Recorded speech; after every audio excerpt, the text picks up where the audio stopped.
para Ramá, mas o filho ficou lá em Siló. Foi a viagem que eles fizeram. Menciona mais Eucana, mas Eucana e Ana foram lá levar o filho.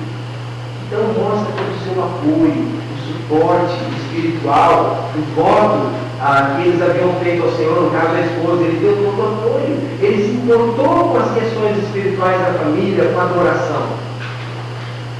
Queridos, de novo eu digo, como é importante a família estar envolvida, né? Não basta ser crente, tem que participar, temos que estar envolvidos na obra de Deus, ver os seus dons, os seus talentos, ver o que você pode produzir para Deus, se engaje no ministério, na obra de Deus. Mas o trabalho é corrido, mas tem algo que você pode fazer envolvendo a sua família. Sabe, porque muitas vezes temos problemas com os adolescentes, porque a gente criou uma cultura de que a gente tem que fazer atividade para o adolescente. Então ele vem, participa de uma atividade e vai embora. Então ele aprende a simplesmente receber uma atividade. Aí sabe o que vai acontecer? Vai ter uma atividade mais legal em algum outro quintal, em algum outro lugar, e ele vai achar mais interessante. Porque se ele não está envolvido e ter responsabilidade com a obra de Deus, ele vai dar dor de cabeça, vai ser natural. Acho que a palavra-chave, quando a gente falar de educação do filho, é gerar responsabilidade nos nossos filhos. Responsabilidade primeiro para com Deus, com a palavra de Deus, e responsabilidade das coisas que Deus dá como mordomos, né, para nós cuidarmos, seja começa pelo quarto, a cama, né? Aprender a arrumar as coisas dele, organizar as suas coisas, a escola, o material escolar, a bicicleta, o Walkman, o MPT, sei lá o quê. Temos que dar responsabilidade, e assim também na igreja. O jovem adolescente tem que aprender a ter responsabilidade, ajudar no multimídia, no retroprojetor, ajudar com alguma tarefa, para que eles se sintam envolvidos e úteis na obra do Senhor. Porque se eles forem meros espectadores, vai chegar uma hora que eles vão se encher. Mas aqui nós sabemos que Eucana e Ana levaram a sério a sua adoração e gratidão, e isso passou para o seu filho, e ele passa a ser o grande profeta, né? Samuel. Ele acompanhou a Ana na sua viagem, tudo mais, já vimos. Ele acompanhou a Ana na viagem que ela fazia. Opa, repetiu isso aí. Ele ofereceu o melhor e a mais cara oferta ao Senhor quando Ana trouxe Samuel ali. Esse 1 Samuel 24, né? Fala da oferta que eles trouxeram. Levou consigo um novilho de 3 anos, uma época de farinha, um odre de vinho, e apresentou à casa do Senhor. Em gratidão, em adoração a Deus. Isso era algo dele, do coração sincero de adoração. Estão dando o melhor para Deus. Nossa tendência como egoísta, às vezes eu vejo muitas famílias pensando, não, o melhor fica conosco. Aí o que sobra, se der tempo, a gente serve a Deus. Se der sobrar algum recurso, a gente investe na obra. Enquanto que ele deu o melhor para a obra e para Deus. Né? Ele estava com Ana toda vez que ela visitava. Anualmente ela fazia essa viagem para visitar o pequeno Samuel, trazendo roupa, alguns suplementos, alguma necessidade. 1 Samuel 2,19 vai falar disso, né? Sua mãe lhe fazia uma túnica pequena de ano em ano, e trazia quando seu marido subia a oferecer o sacrifício anual. Eles vão lá para a adoração, oferecer o sacrifício, vão levar as roupinhas para o jovem Samuel, né? E a família estava engajada nisso. A gente vê o amor, o carinho, né? E toda a responsabilidade assumida dentro da família. O maior problema da família de Eucana era que ele tinha 2 mulheres, nós não vamos comentar muito isso, né? No Velho Testamento, poligamia é sempre apresentada como uma fonte de conflito familiar e de estresse. A gente vê isso muito claramente com todos os personagens bíblicos, e você vê que tinha concubina, que tinha muitas mulheres, o próprio Salomão. Essa foi parte da grande ruína do grande rei Salomão. O fato de ter casado com as mulheres, ao redor das quais Deus falava para ele não se casar. E essas mulheres, influenciaram a deuses estranhos. Foi uma grande bagunça, foi um grande problema para o grande rei Salomão. Mas Eucana foi um marido e pai piedoso porque ele rejeitou a facilidade. Ele apoiou a sua esposa, ele estava interessado, era Deus em primeiro lugar.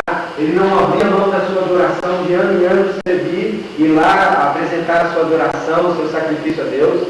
Ele aceitou a responsabilidade de ser o líder moral e espiritual do lar. Ele apoiou, ela fez um voto e ele estava com ela nesse voto espiritual de entregar o filho para Deus. Ele confiou corajosamente em Deus, mais do que se entregou às pressões. Você vê que tem uma rixa ali, né, das duas esposas, da Ana e da Penina. A Penina, uma coisa assim, né, debochando dela, mas ele soube amparar e cuidar da sua esposa, e ele não ficou perdido diante dessa pressão. E ele amou a Deus, a sua esposa e a sua família de uma forma sacrificial. Ele se deu por sua família. Aqui é a grande chave, né? O nosso relacionamento familiar. O amor que temos que ter uns para com os outros. O amor cobre a multidão de pecados, né? A gente tem que lembrar disso, porque o amor sacrificial ele serve e não espera ser servido. Ele continua servindo e continua servindo. Esse é o amor sacrificial de Deus. Ele é o fundamento dos nossos relacionamentos. Ele não depende de um sentimento. Ah, deixa eu sentir se eu estou amando agora. Não. Ele tem um compromisso de servir, de se dar pelo outro. E a gente vê isso claramente na vida de Ana e de Elcana. Um grande exemplo para todos nós. Sabemos pouco sobre Ana, temos traços de uma